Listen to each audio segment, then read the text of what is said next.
Baik, kita lanjutkan kuliah kita terkait dengan stochastic process. Kita pertama akan bicara mengenai discrete time Markov chain yang telah kita bahas minggu kemarin. Seperti yang kita ketahui, discrete time Markov chain disimbolkan dengan xt, di mana t-nya di sini bernilai 0, 1, 2, 3 dan seterusnya. Itu discrete time. Sementara continuous time kita bicara mengenai xt. Ya, state pada saat ke t, di mana t di sini adalah continuous. Kita gambarkan dalam suatu proses seperti ini. Dalam satu selang di sini 1 sampai t besar. Jadi di sini kita mempunyai selang ini saat ke 0. Jadi di sini selangnya adalah 0 sampai ke t besar. Seperti ini. Jadi kemudian kita misalkan ini adalah kedatangan customer. Jadi continuous time itu contohnya adalah antrian, di mana antrian kedatangan customer di sistem. Di sini ada customer datang, kemudian customer datang di sini, customer datang lagi, ini secara acak. Jadi di sini ada berapa arrival? Kalau kita lihat di sini ada arrival pertama,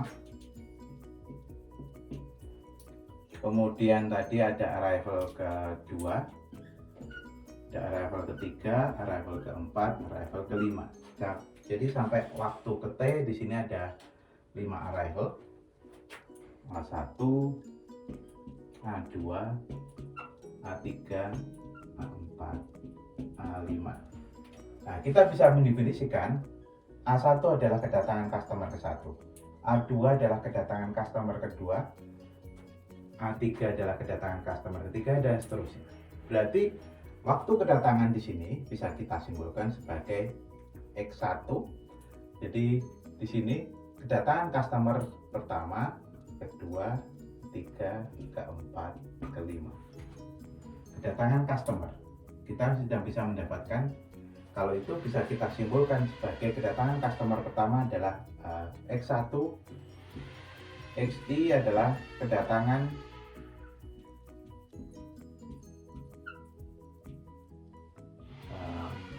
customer ke I. Jadi saya akan bisa simpulkan di sini atau AI aja. Biar saya tidak mengubah notasi, ini saya anggap saja sebagai AI.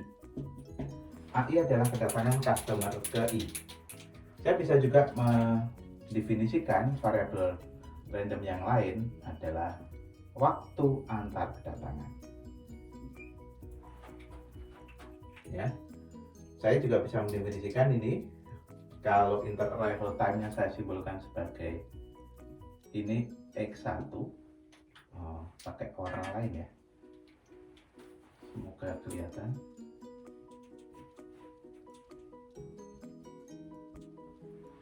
Jadi di sini X1, X2, X3, X4, X5. Semoga kelihatan ya, ini ya. Jadi XI adalah waktu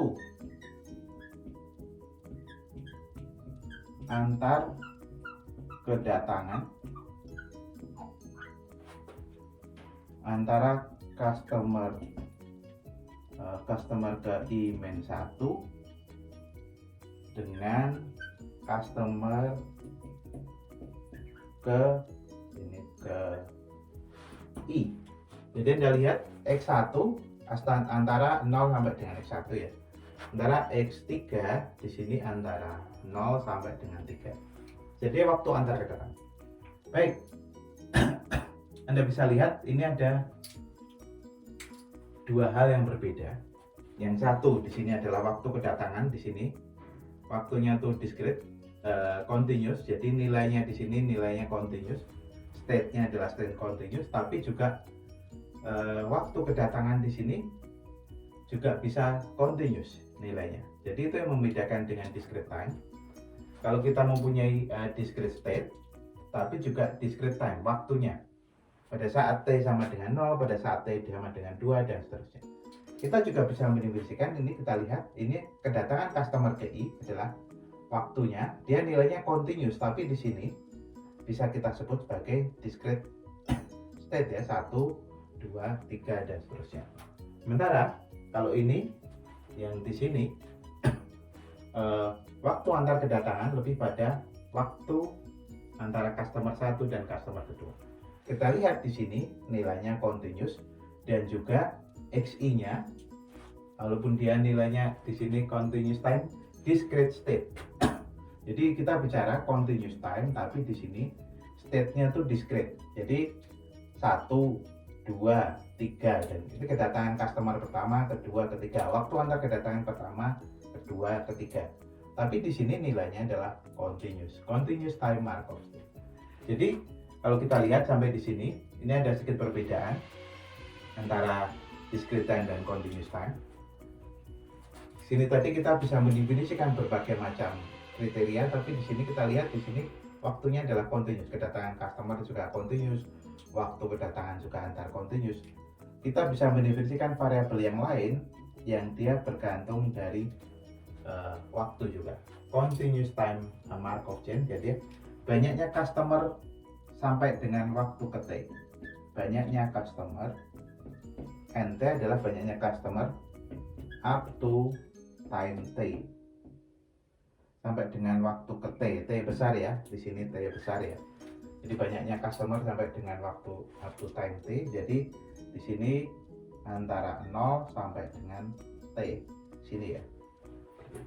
Kalau kita lihat di sini banyaknya customer adalah 1, 2, 3, 4, 5. Jadi ini saling berhubungan antara waktu antar kedatangan dan banyaknya customer sampai dengan waktu ke T.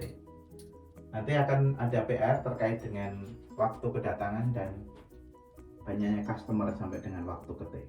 Nanti kita bahas di kuliah selanjutnya. Continuous time Markov chain, perhatikan di sini adalah banyaknya customer sampai dengan waktu ke T. Di sini state-nya NT adalah banyaknya customer sampai dengan waktu ke T.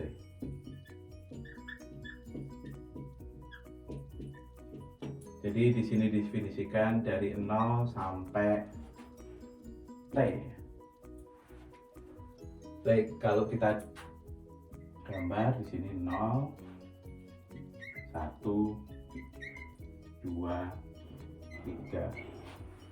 Jadi perubahannya, banyaknya customer itu bisa 0, kemudian dia bisa berubah menjadi 1, bisa berubah menjadi 2, bisa berubah menjadi 3, dan seterusnya. Atau dari 3 bisa berkurang menjadi 2, bisa berkurang menjadi 1, atau bisa berkurang menjadi 0.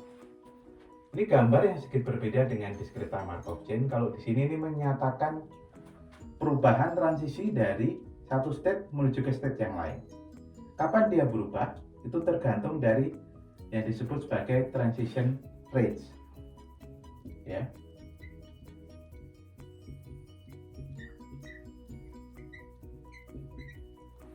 Dia dari suatu state, kemudian suatu saat dia akan berubah. Disebut sebagai transition rate.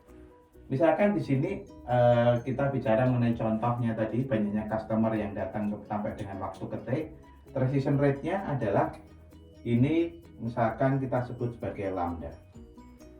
Lambdanya bisa konstan atau dia berdasarkan dari I. I-nya bisa dari 0, 1, 2 dan seterusnya. Ya. Ini jadi bisa lambda 0, lambda 1, lambda 2, lambda 3. Transition rate yang pertama adalah arrival rate. Kemudian transition rate yang kedua bisa saja adalah departure rate.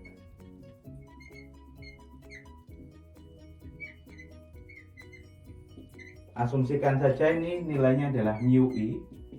Jadi I sama dengan 1, 2, 3 dan seterusnya. Berbeda dengan arrival rate. Arrival rate kan dimulai dari 0. Makanya dia kita lihat berubah menjadi lambda 0, lambda 1 dan seterusnya. Kalau departure rate dia dimulai dari 1 karena di sini paling kecil adalah mu1, di sini mu2,